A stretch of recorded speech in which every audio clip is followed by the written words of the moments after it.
Arctic colors were never more beautiful than one evening in 1942 when I was a passenger in a small chartered plane landing at Wainwright, Alaska. The village high on the bluffs was known as the Friendly City. We could feel that friendliness as we circled the snow-covered ice field and saw some 300 Eskimos rushing from their cabins to greet us. On the ground, colors were also beautiful, and as an artist, I admired the natives' snow shirts that made a kaleidoscope of designs as the villagers moved about under the glowing sun. Suddenly, in contrast, I was aware of a man in dark fur. I knew he was a man I had long wanted to meet. Although his clothing was colorless, he himself was not without distinction as he stood in the background, head and shoulders above everyone else. For decades, this man had been known throughout Arctic Alaska and elsewhere as Big Jim Allen the Whaler. Governor Ernest Gruning, the leader of our group, was the first to meet Jim. Next was Major Marvin Marston, the governor's military aide. Then it was my turn. As I shook hands with the great whaler, I sensed his quiet, unassuming nature and felt the calloused palm and knuckles that spoke of a lifetime of exposure to the open Arctic. "This is my boy Harold," Big Jim said, introducing his young son-in-law Harold Kilbear, who quickly took off his glove and gave me the deliberate one-shake-down Eskimo handshake.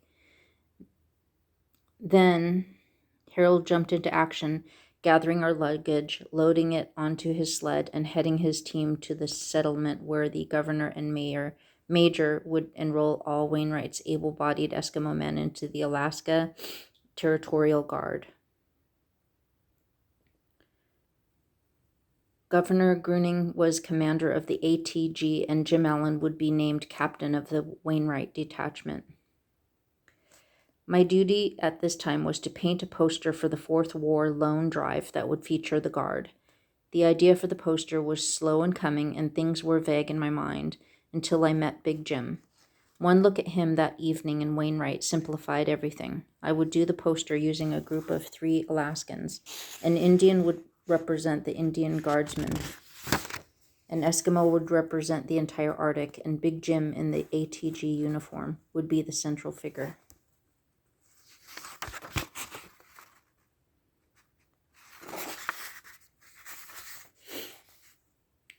While Jim was posing for me, I learned that this well-known whaler was also a proud father and affectionate grandfather,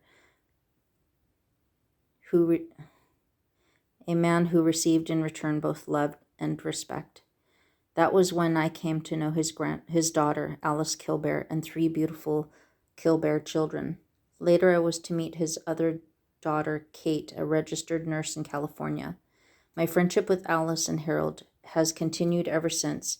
It is Alice whose efforts resulted in publication of this book. Jim and I traded stories during the time I worked on the poster. I told him that I first heard his name 25 years previously from a passenger aboard the Northwestern during a rough crossing of the Gulf of Alaska in the spring of 1917. The other man and I were the only people who showed up in the dining room, and were also the only ones in the salon, where he taught me how to play the old seafarer's game of cribbage.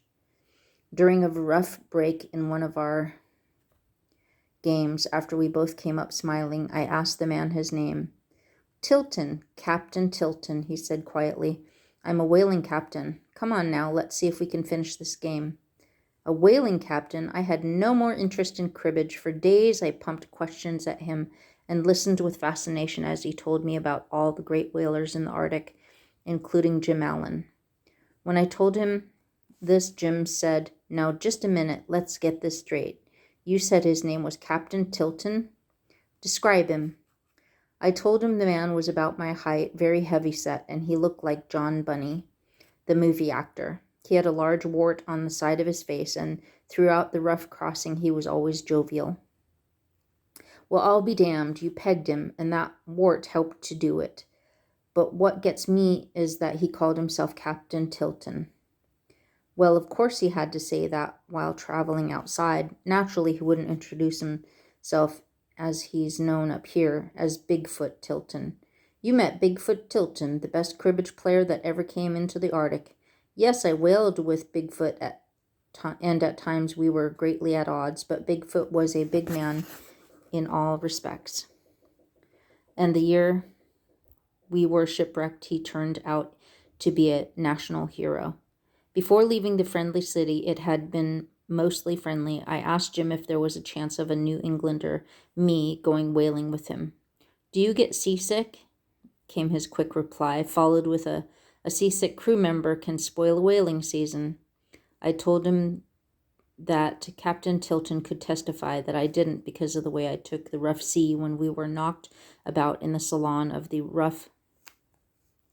Northwestern during our cribbage games. Seaworthy as I was, though, we were never able to get together for a whaling season. Big Jim Allen was the last of the white men to whale in the Arctic.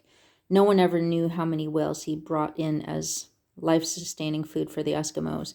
Credit was always generously divided among members of successful crews, but everyone knew who the best crew leader were, and he was one of the best of all.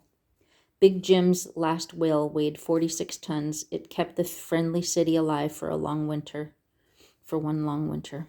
When I was painting the poster for the War Lone Drive, I regretted not being able to show Big Jim in character as a whaler, but now everyone can see him clearly as a whaler in this great story of his life in the Arctic.